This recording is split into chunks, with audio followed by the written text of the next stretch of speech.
All right, David Johnson will join us at 8:35. Almost at 7:35. We're in the 8 o'clock hour. Yeah. There you go. Good morning. Welcome in. Out of Bounds, 105.9 The Zone. Epic college basketball game over the weekend, Gonzaga and UCLA. Hope you got to watch it. If you missed it, man, that was a game for the ages. Great players on the court. Great coaching. Super duper basketball IQ. Understanding the game. 47 assists. Think about that. 47 assists on 71 baskets made. Can I give you a little funny nugget on our March Madness bracket challenge? Yes. All right. So, are you losing? No, I'm in third, but I can't win. Thank God. I can only at best finish third. So first and second both have Gonzaga as the winner, and they have more points than me. So that means if we would both get the equal amount of points for picking Gonzaga. Okay, good. So we wouldn't get enough points. I don't have to listen to that nonsense from you. I can at best finish third, which is obviously way better than your bracket, but that's okay. Do you know who's in first? Actually, let me phrase that. You do know who's in first. You are friends with who is in first. Can you give me who you think is in first? I have no idea who's in first because I've never looked at our deal. Who is a good friend of the show, advertises on the show, and is a notorious collector of sports memorabilia. Both for business and pleasure. I've given you way too many hints now. Nick Fulton. USA Pawn Boss is in first, and if Gonzaga wins, he will take home first place. No way. Correct, because he's got... I don't even think he's a basketball fan. He's got 1,100 points. Second place, who also has Gonzaga winning, has 1,070. That is Chip D, is in second place. And then third place, who is he's the highest Baylor pick. So this person could win if Baylor wins. Third place is the Moneymaker. That's his name on here. Me and him are tied for third. I have Gonzaga. He has Baylor. So if Baylor wins, he would be vaulted to first place. He's the highest Baylor selector. So fair enough. Pawn Boss Nick Fulton is going to be rooting for the Zags tonight because if they win, he'll take home the Out of Bounds bracket challenge. Wow, that's pretty. I did not look at it all weekend, and I pulled it up this morning, and I was happily surprised that was Nick's. Wow. Okay. Pretty funny, isn't it? Nick Fulton is number one right now, and if Gonzaga wins, he wins it? Yep. He's 30 points ahead of the second-place team, and I don't understand it. And do you think he knows that? He's probably been keeping up with it. Does he know how he got here? No, probably not. I want to know who picked his bracket. It must have been Michelle. Nick Jr.? I don't even know if Nicholas is probably doesn't. That, I don't think so. Isn't that funny? I'm what? So how did this happen? Yeah, he's killing it, man. He is he's really, he's done well in every round. It's been remarkable. He's had the second round and the third round weren't great, but he did better than most people. USA Pawn. Nick Fulton may come away with the dub. That's correct tonight. If the Zags win, he gets it. If Baylor wins, it'll go to Moneymaker, who I don't know. I don't know. I think we know someone else because they text us that's in the top 5 or something, but I can't remember who it was because too many people text us on the text line. No, actually they don't. I appreciate you texting the Mississippi Ag, but it's hard to keep track. That is true. Mississippi Ag John Deere Tractor text line. 601-885-3776. Unbelievable. How in the world is Nick Fulton? Hey, what did he do? Who did he? I don't understand. It's incredible. I spent 22 seconds on my bracket. He destroyed the Elite Eight. Killed the late? Yeah, destroyed it. Wow. Did you just go all chalk? That's incredible. What was that? I picked... I love Stan Jones, but I picked Florida State. I should have done another one and gone all chalk. Goodness gracious. Even though we thought we had all the upsets, we have 2 number 1s in the championship game, and Houston was there. It's arguably the 2 best teams of the whole season. No doubt. Gonzaga obviously is undefeated, but Baylor, without the COVID pause, Baylor would be. But it hasn't happened since what, Blake, 1948, that the 2 teams stayed in the top 3 from start to finish? Correct. Are you kidding me? You know how hard it is to win and stay when you play 45 games or whatever and stay ranked in the top 3 from beginning to end? That's ridiculous. And for those of you, and I think it's 99% of my audience haven't watched Baylor, they're unreal and well coached too. So we got Gonzaga and Baylor tonight at 8:20. I don't like the game time. I think it should be 7:20. It's way too but late. I got to watch it. Way too late. So I'll just pay the price and watch the game tonight. We're going to go to the Modelo guest line. You're listening to Out of Bounds, 105.9 The Zone, ESPN. We welcome in David Johnson, Rebels 247. David joins us on the Modelo guest line. David, good morning. How are you? Hey, good morning, Bo. Hope you guys are doing well. Well, we are. We're going to talk some football here, but I do want to throw you a little bit of a curveball. Do you fill out a bracket for March Madness? No, I do not. Okay. All right. I was just checking. I got to tell you something. March Madness is great. Makes for some wonderful TV moments, great games, no doubt about it. But, man, for a whole season for a team, and I've always felt this way, to boil down to an hour and 45 minutes, and you're done, I don't know. I don't know how else you resolve it, but,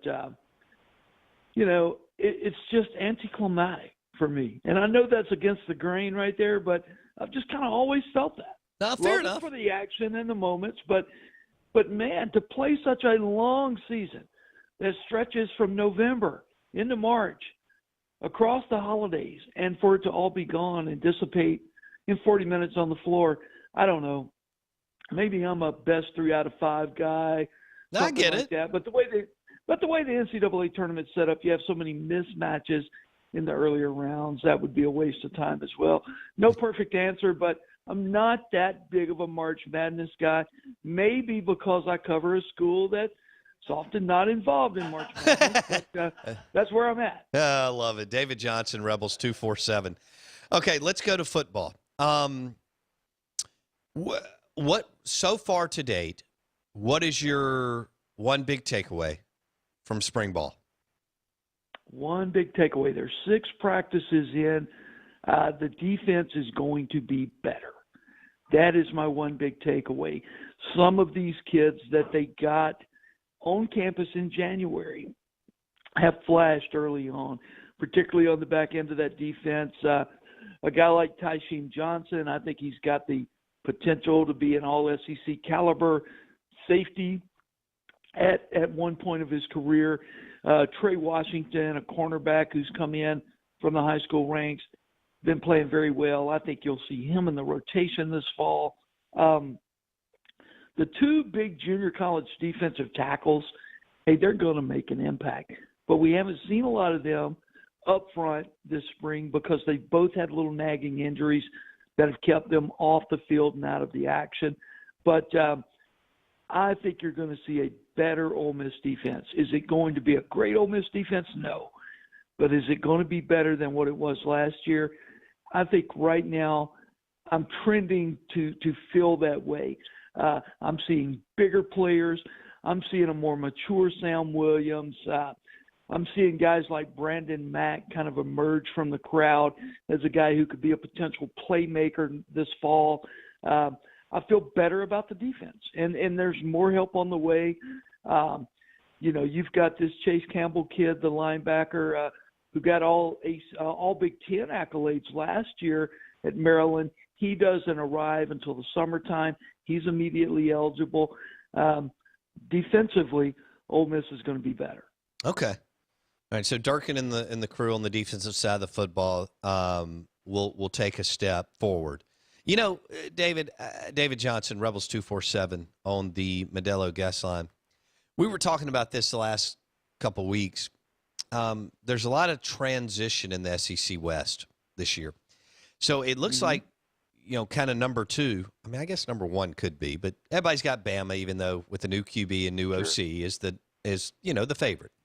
But number 2, Lane could maybe make a move here. Not saying it will happen, but it could because Auburn's in transition, and they're not near as good at QB as Ole Miss. LSU's in transition, 3rd set of coordinators in the last 3 years. I don't think that bodes well for Orgeron. And then A&M is breaking in a new QB after having a 4-year starter. So if there was ever a time to, quote, unquote, make hay, David, to me, and Ole Miss pulling Tennessee and Vandy from the East is more than manageable. If there's any time to try to make a run to make hay, this could be the year, David. Oh, there's no doubt about it, and I think you just brought up a key point. They play Vandy and Tennessee from the East this year. And those are two games that if you look at on paper right now, you go, you know what? Those are wins. Those are two conference wins right there for Ole Miss because Tennessee is in a state of disarray right now, and Vandy's Vandy. And, so you like how the schedule sets up. I think right now Ole Miss is definitively in better shape than, say, Arkansas and Mississippi State when it comes to looking at their West foes. So, on paper you go, that's 4 wins right there. You bring up the fact that Auburn is transitioning. Now, I'm not in the camp that says Auburn's about to crash and burn because Brian Harsin's not from the South. Oh, no. Brian Harsin's a good football coach. Yes. And I don't think Auburn's going anywhere. They may have some bumps and bruises this season, but I think Harsin ends up doing a really good job there. And then LSU, we're all just kind of peeking over the fence down there in Baton Rouge and going, hey, what in the heck is going on down there? When's this thing going to blow up? And I think it's a ticking time bomb down there right now. With all of the off-the-field stuff, and you can associate their basketball program with all that stuff as well. I mean, there's going to be a price to pay for all that, and it's coming. And I don't think the Tiger faithful are particularly happy with Ed Orgeron right now, even though he's a season removed from winning a national title. So everything is up in the air in the West except for that machine over in Tuscaloosa. And, it's a plug-and-play situation over there. There'll be another great quarterback emerge, and the Crimson Tide aren't going anywhere. But from 2 through 7 in the West, I mean, I could see some big-time shifting in what we traditionally expect the West, how it will stack up, no doubt. All right, speaking of stacking up, David Johnson, Rebels 247 on the Out of Bounds show. Matt Corral had a brilliant season last year. Now, the game is played different today than it even was when Eli was there, much less Archie, Jake Gibbs, or Connerly. So this is very difficult to do over generation. But if he has a monster year, which I expect him to have, and I expect him to position himself to be potentially a top 5 pick in the NFL draft, top 10, maybe top 5, maybe top 3, who knows? But let's say everything goes according to plan. Where do you think he could be in the pecking order of great Ole Miss QBs? Well, I think it depends on how you define great. You make an excellent point that you can't compare statistics across generations with how the game has evolved. Archie Manning's not going to throw, he didn't throw for what Matt Corral is going to throw for simply because he didn't have the opportunity with where the game was, and not even Eli. But his last name's not Manning. So at Ole Miss, I don't think you ever replace that name at the top of the pecking order. From a statistical standpoint, he could own them all. I don't think there's any doubt about that. What's his legacy going to be? Fans are very quick to forget individual statistics. It all goes back to wins and losses and, championships. Did you go to a bowl game? What bowl game did you win? That's kind of the things that stick. And Matt's got an excellent opportunity to leave quite a legacy at Ole Miss this year. And, of course, let's just say, what if they go out and win 10 games? I am not predicting that. I'm just saying, what if they go out and win 10 games and he throws for 4,000 yards and 40 touchdowns and wins the Heisman Trophy? Well, then I think you've got to rethink all that. Obviously, if he would bring a Heisman Trophy to Oxford, it puts him at the top of the list. But it'll be hard to replace the Mannings in the legacy department at Ole Miss, or to usurped them at the top of the pecking order. That name will always be legendary in Oxford. Okay. Well, it's going to be – I can't wait to see what he does. He's very, very talented. He's in a great offense. You said it last August. Lane's offense fits Matt Corral like a glove, and vice versa. And that from the Florida game on, it did. So, and I don't think there is going to be a slight step back with Moore and Yeboah gone, but I don't think it's going to be near what people think, because I think Kiffin and Levy will get Sanders and Drummond going to the level where it'll just be minuscule as far as, closing the gap with Moore and Yeboah. Yeah. Your thoughts? Yeah, and people talk about Sanders and Drummond, as you just did. I just put a story up on Jonathan Mingo. People forget Jonathan Mingo is on this roster. And I'm telling you, at 6'2", 215 pounds, if he can ever just get it, just finally get it, he could be similar to an A.J. Brown. He has a similar build. He runs like a bull in a china shop with the ball in his hands. And, my point being is they have wide receivers on that roster. You've got Jacour Pearson, who transferred from Western Kentucky. That is a very similar, not Elijah Moore, but similar to Elijah Moore kind of player that they can put in that slot. And then the whole John Rhys Plumlee thing. Look, folks, he's going to the slot. He is going to play slot receiver this fall. I think right now the trajectory at quarterback, if anything were to happen to Matt Corral, knock on wood, your backup is going to be Kincaid Dent. He's more fit. He is, again, you bring up that tailor-made comment. He's more tailor-made to be the quarterback in this offense than John Rhys Plumlee. And Plumlee can help you at so many other positions on the field. So, there are pass catchers at Ole Miss. Elijah Moore is gone, granted. But, man, oh, man, that wide receiver room is stocked full of talent. It would be interesting to see if Mingo takes that next step. It will be. And, I think a lot of that with him is the mental side of the game, in that and that's kind of what he said when I spoke with him. He said he's got to find that dog mentality. You got to be comfortable in your own skin out there on the field. And, sometimes a guy can do that right out of high school. Sometimes it takes a couple of years. And for him, he didn't have a bad true freshman year or a bad sophomore season last year, but we all see his physicality, his athleticism, and we all know what we think he can do, or we think we know what he can do, and we're just waiting for him to do it. And he's a guy that I would tag as a guy to watch to have a breakout year in that Ole Miss offense this year. What about Quay Davis, Jonathan Hess, Bryce Johnson? So out of those three, who's the furthest along?